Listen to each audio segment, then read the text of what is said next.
Hello guys, আজকে আবার চলে এসেছি নতুন রেসিপি নিয়ে। আজকে আমি তোমাদের দেখাবো মোচার ঘন্ট। তাহলে তোমরা দেখো মোচার ঘন্ট করতে কি কি লাগছে।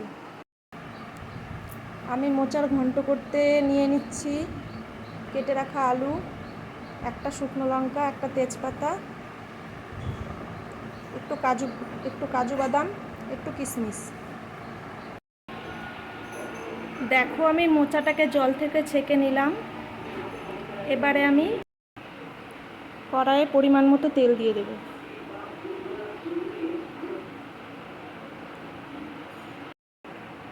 দেখো তেল গরম হয়ে গেছে। এবার দিয়ে দেবো একটা শুকনো লঙ্কা, একটা তেজপাতা, আর দিয়ে দেবো হাফ চামচ পাঁচফোড়ন। এবার আমি কেটে রাখা আলুটা দিয়ে দেবো।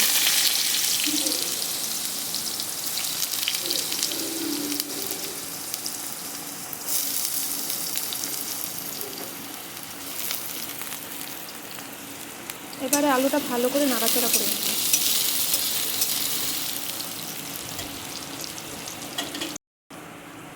এবারে দিয়ে দেবো পরিমাণ মতো লবণ আর পরিমাণ মতো হলুদ।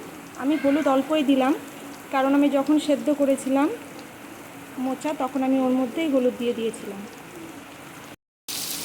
এবার আমি আলুটাকে ভালো করে ভেজে নেব।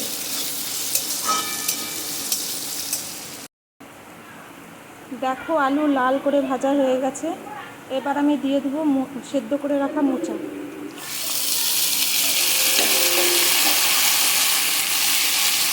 দিয়ে ভালো করে নাড়াচাড়া করে নেব।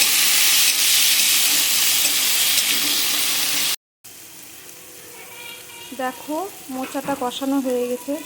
এবার আমি দিয়ে দেবো এক চামচ লঙ্কা বাটা, হাফ চামচ জিরা বাটা, হাফ চামচ আদা বাটা। আদা বাটা দিয়ে জিরা ভালো করে কষে নেব।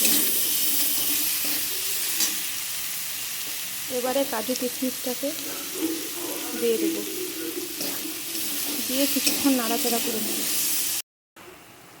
অল্প পরিমাণে জল দিয়ে দিলাম।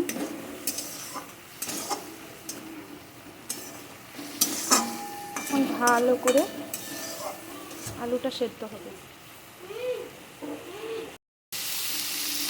দেখো জলটা শুকিয়ে গেছে। এবার আমি পরিমাণ মতো ঘি দিয়ে দেবো। একটু নাড়াচাড়া করে নামিয়ে নেব।